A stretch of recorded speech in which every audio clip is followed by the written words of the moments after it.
Hello student, class 11th physics में बच्चों chapter चल रहा था जड़त्व एवं न्यूटन का गति नियम। आज पार्ट 2 है, पार्ट 2। इसमें मैंने जड़त्व संबंधित बताए थे, कितने प्रकार के होते वो पढ़ाए थे। न्यूटन के गति विषयक नियम के बारे में पढ़ाया था, तो प्रथम नियम के बारे में भी मैंने आपको बताया था। तो न्यूटन के प्रथम नियम को हम जड़त्व का नियम, गैलीलियो का नियम भी कहा जाता है। यदि हम पेड़ पर चढ़ जाते हैं तो फल डाल पकड़ के हिलाते हैं तो फल गिरने लगते हैं, तो न्यूटन का कौन सा नियम होता है? तो प्रथम नियम है, या तो कह सकते हैं जड़त्व का नियम है, ये भी हम कह सकते हैं। अब इसी के अंतर्गत एक आता है संवेग। क्या आता है? संवेग। संवेग किसे कहा जाता है? ये मोमेंटम जिसको बोलते हैं, द्रव्यमान और वेग के गुणनफल को संवेग कहा जाता है। तो यहाँ लिख सकते हैं द्रव्यमान और वेग, द्रव्यमान और वेग के गुणनफल को संवेग कहते हैं। द्रव्यमान और वेग के गुणनफल को संवेग कहते हैं। जैसे मान ली जाए कि ये m द्रव्यमान की कोई वस्तु है, इसको मैं किसी वेग से फेंकता हूँ तो दोनों को जो गुणा हो जाता है वही संवेग कहलाता है। इसे कहे व्यक्त करते हैं वेक्टर p से, इसे वेक्टर p से व्यक्त करते हैं। तो वेक्टर p बराबर हो जाएगा m इंटू वी। ये क्योंकि नहीं, इसका मात्रक किलोग्राम प्रति मीटर सेकेंड। इसका मात्रक होता है किलोग्राम मीटर प्रति सेकेंड। यह कौन सी राशि है? यह सदिश राशि है, यह सदिश राशि है। यह कौन सी राशि होती है बच्चों? तो यह सदिश राशि होती है। तो एक एक चीज़ लिखती जाए, क्योंकि एग्जाम में पूछता है संवेग कौन सी राशि, जिसमें वेग आता है। ध्यान रखिए, कोई ज़्यादातर सदिश राशि होती है। संवेग, आवेग, वेग, ये सब जितनी होती हैं सब क्या होती हैं? सदिश राशि होती हैं, सदिश राशि होती हैं। अब न्यूटन का दूसरा नियम देखिए, न्यूटन के गति विषयक नियम का दूसरा नियम। न्यूटन के गति विषयक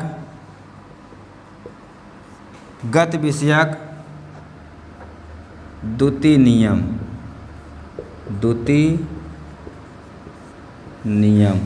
न्यूटन के गति विषयक द्वितीय नियम। न्यूटन के गति विषयक द्वितीय नियम क्या होता है? तो कहने का मतलब इसमें यह है, किसी वस्तु संवेग परिवर्तन की दर को न्यूटन का दूसरा नियम कहा जाता है। ध्यान सुनिएगा, किसी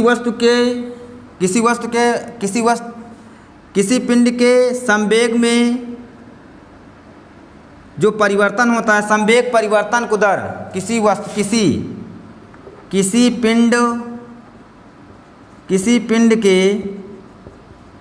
पिंड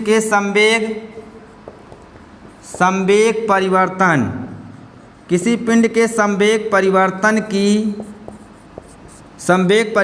की दर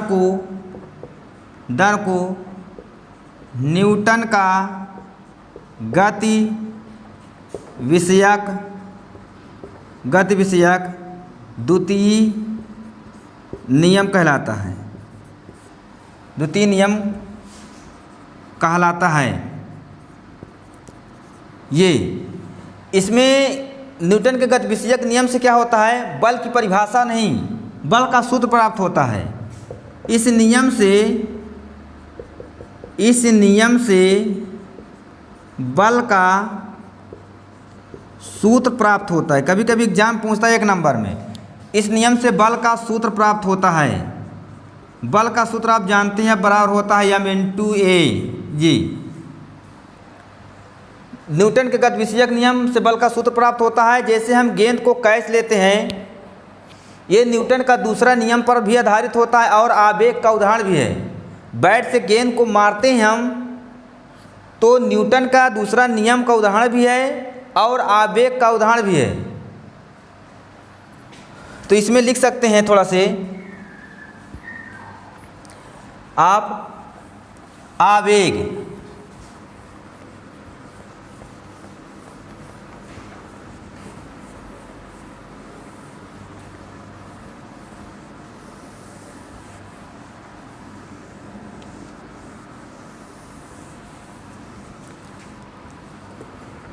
लिखिए आवेग। आवेग आवेग का मतलब होता है किसी वस्तु पर बहुत कम समय के लिए जब बल हम लगाते हैं तो उसी के गुणनफल को आवेग कहा जाता है। जैसे गेंद का कैच लेना, जब हम गेंद को कैच लेते हैं तो उस पर बहुत कम समय के लिए बल लगाते हैं, या गेंद को हम जब बैट से मारते हैं तो बैट के संपर्क में गेंद बहुत कम समय के लिए रहता है। तो बल और समयांतराल के गुणनफल को यहाँ लिख सकते हैं बल और समयांतराल, बल और समयांतराल के गुणनफल को, बल और समयांतराल के गुणनफल को आवेग कहते हैं। आवेग कहते हैं। आवेग बराबर F इंटू डेल्टा टी। यह कौन सी राशि होती है? तो सदिश राशि है, यह सदिश राशि है। इसका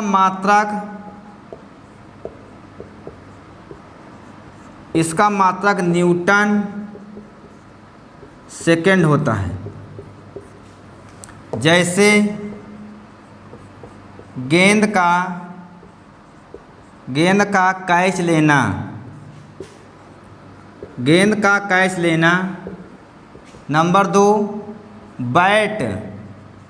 बैट से गेंद को मारना। ये तो कौन सी राशि है? मात्रक है, फार्मूला टोटल लिख गया, एग्जाम्पल भी आपका है। अब थर्ड आता है न्यूटन का तृतीय नियम। क्या आता है? न्यूटन का तृतीय नियम। तो एक एक चीज़ आपको इसमें पढ़ाया जा रहा है, तो बेहतरीन तरीके से आप नोट्स बनाइएगा। उस नोट्स में टोटल क्वेश्चन को लिखते जाइएगा, फिर आपको डेली पढ़ना है। उस नोट्स को एक बार आपको ज़रूर पढ़ना है। अब इसमें दिया है न्यूटन का तृतीय नियम। न्यूटन का तृतीय नियम, न्यूटन का तृतीय नियम ही होता है, क्रिया प्रतिक्रिया के नियम को न्यूटन का तृतीय नियम कहा जाता है। अर्थात किसी वस्तु पर हम जितना बल लगाते हैं उसके अपोजिट, उसके विपरीत में हमको उतना बल वो लगाता है वस्तु, तो उसे कहा जाता है न्यूटन का तीसरा नियम। जैसे हम क्या करते हैं, जैसे नाव से कोई व्यक्ति कूदता है तो व्यक्ति आगे चला जाता है, नाव पीछे, तो उसके पीछे उसके विपरीत में बल लग रहा है। जैसे बंदूक से गोली निकलती है तो गोली आगे चली जाती है, नली पीछे चली जाती है। तो न्यूटन का कौन सा नियम? न्यूटन का तीसरा नियम है। रॉकेट ऊपर उड़ती है तो न्यूटन का कौन सा नियम? न्यूटन का तीसरा नियम है। हाँ, रॉकेट किस सिद्धांत पर काम करती है?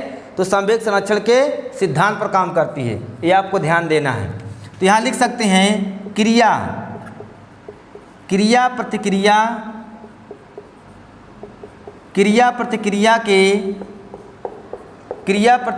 के नियम को न्यूटन का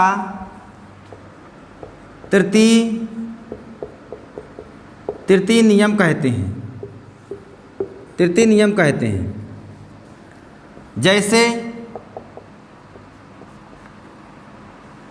जैसे रॉकेट का ऊपर उड़ना, रॉकेट का ऊपर उड़ना, नाव से आगे की ओर व्यक्ति का कूदना। तीसरा है बंदूक से गोली का आगे निकलना।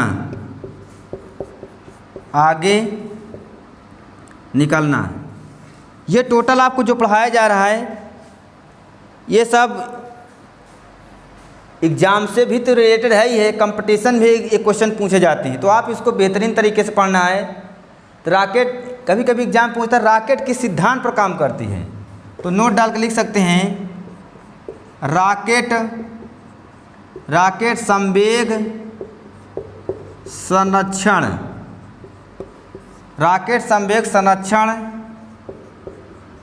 के सिद्धांत पर कार्य करती है। तो रॉकेट किस सिद्धांत पर काम करती है? रॉकेट संवेग संरक्षण के सिद्धांत पर कार्य करती है।